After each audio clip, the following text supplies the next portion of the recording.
ধারে ছিল একটা বিশাল বটগাছ। সেই বটগাছে ছিল মেছো ভূতের বাসা। সন্ধ্যার পর সেখান দিয়ে কারো যাওয়ার উপায় ছিল না। বিশেষ করে মাছের গন্ধ পেলেই মেছো ভূত ঝাঁপিয়ে পড়ে মাছ কেড়ে নিত। মেছো ভূতের জ্বালায় কেউ আর মাছ নিয়ে ওই পথে যায় না। একদিন এক নাপিত কুটুম বাড়ি থেকে মাছ নিয়ে বাড়ি ফিরছিল। ফিরতে ফিরতে রাত হয়ে গেল।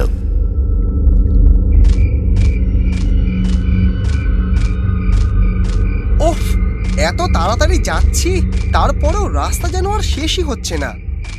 রাতও হয়ে গেল। ভেবেছিলাম দিনের আলো থাকতে থাকতে নদীর ধার দিয়ে ওই বটগাছটা পেরিয়ে যাব, কিন্তু তা তো আর হলোই না। সঙ্গে এই মাছগুলোও আছে। মেছো ভূত ঠিক টের পেয়ে যাবে। না, একটা কাজ করি, এই মাছগুলোকে জামার ভিতরে ঢুকিয়ে নিই। এই এই তো এই তো এই তো এবার ঠিক আছে। নাপিত মাছগুলোকে জামার মধ্যে ভরে নিয়ে হেঁটে চলল।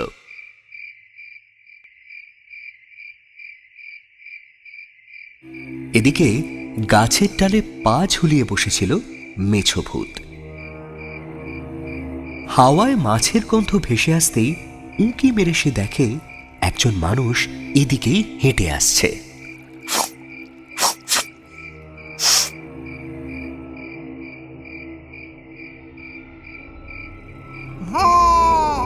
হাতে মাছ নেই, তবে মাছের গন্ধ আসছে কোথা থেকে? ব্যাপারটা ঠিক লাগছে না।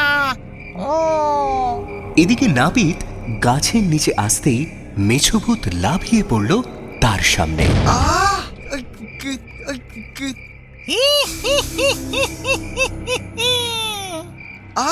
উড়ে বাবা রে, তোর আবার কি চাই? তোর পেটে ওটা কি রে? ও ওসব কিছু নয়।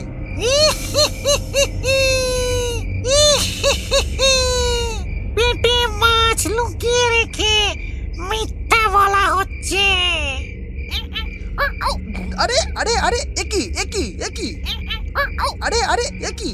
নাপিতও কম যায় না, সেও জড়িয়ে ধরল মেছোর কোমর।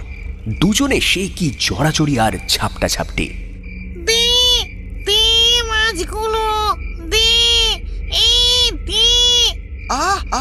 উড়ে বাবা রে। কিছুক্ষণ পরেই নাপিতের জামার ভেতর থেকে মাছগুলো পড়ে গেল।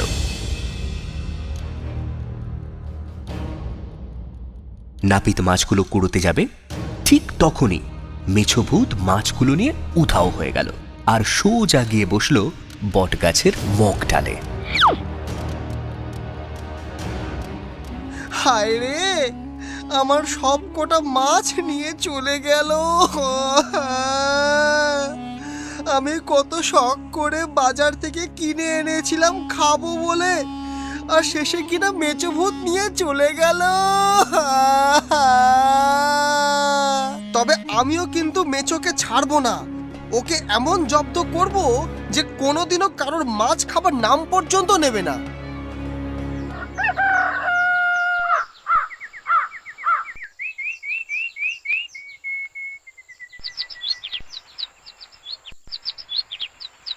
পরের দিন নাপিত গেল কুমোরের বাড়ি। কুমোর তখন চাকা ঘুরিয়ে মাটির পাত্র বানাচ্ছিল।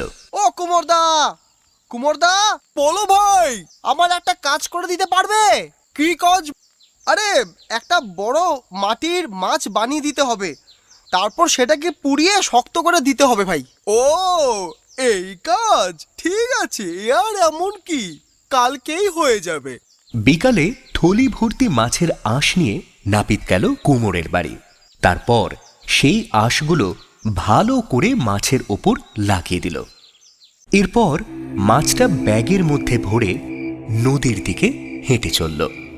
নদীর ধারে যেতেই মেছো ভূত তাকে দেখতে পেল। মস্ত বড় ব্যাগ নিয়ে নাপিত আসছে, আর মাছের লেজটা কিছুটা বাইরে বেরিয়ে আছে। নাপিত কাছাকাছি আসতেই মেছো ভূত তার সামনে লাফিয়ে পড়ল।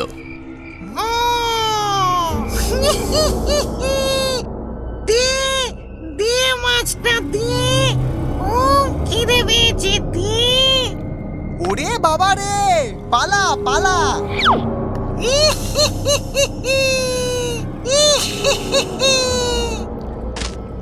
এরপর মেছো মাছটা নিয়ে বটগাছের মাথায় উঠে পড়ল। তারপর যেই না কামড় দিয়েছে অমনি তার দুটো দাঁত গেল ভেঙে।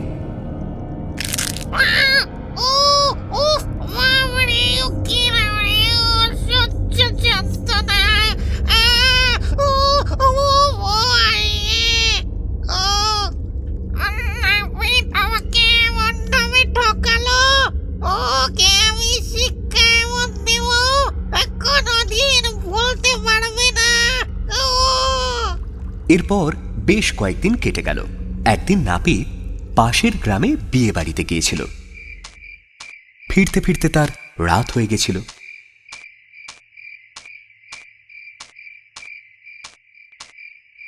এরপর যেই না ওই বটগাছের নিচে এসেছে অমনি মেছো ভূত লাফিয়ে তার সামনে পড়ল। তারপর নাপিতের গলা চেপে ধরল।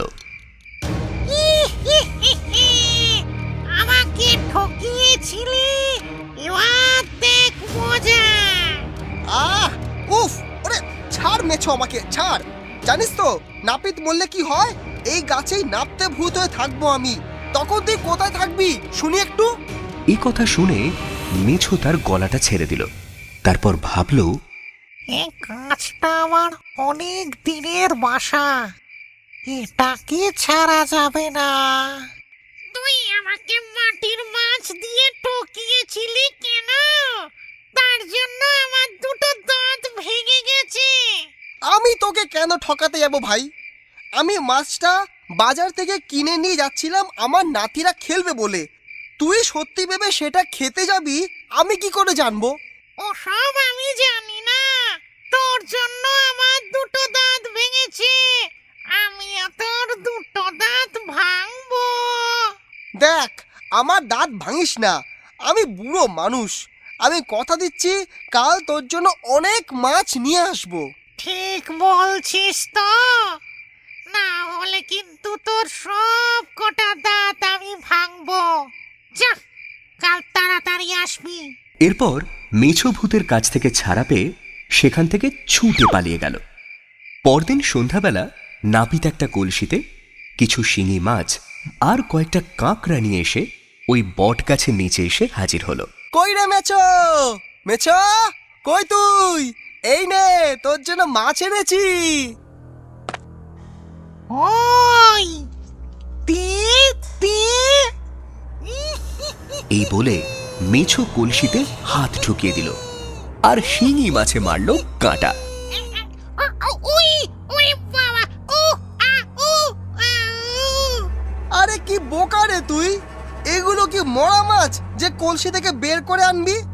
এগুলো সব জ্যান্ত মাছ, হাত দিলেই কামড়াবে। কলসির ভিতরে আগে ঢোক, মাছগুলোকে মার, তারপর বাইরে এনে খাবি।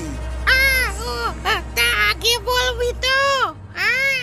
এই বলে মেছো ছোট হয়ে কলসির মধ্যে ঢুকে পড়ল।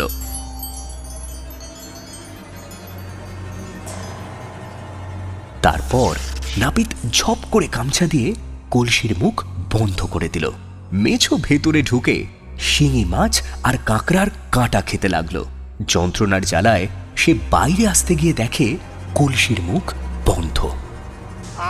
নাপিত ভাই, আমাকে ছেড়ে দে, আমি আর কোনো দিন তোর ক্ষতি করব না।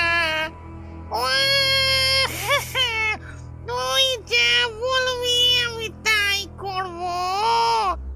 হ্যাঁ, এটাই তো বাকি আছে, তোকে বের করি আর তুই আবার লোকের মাছ কেড়ে খেতে যাবি।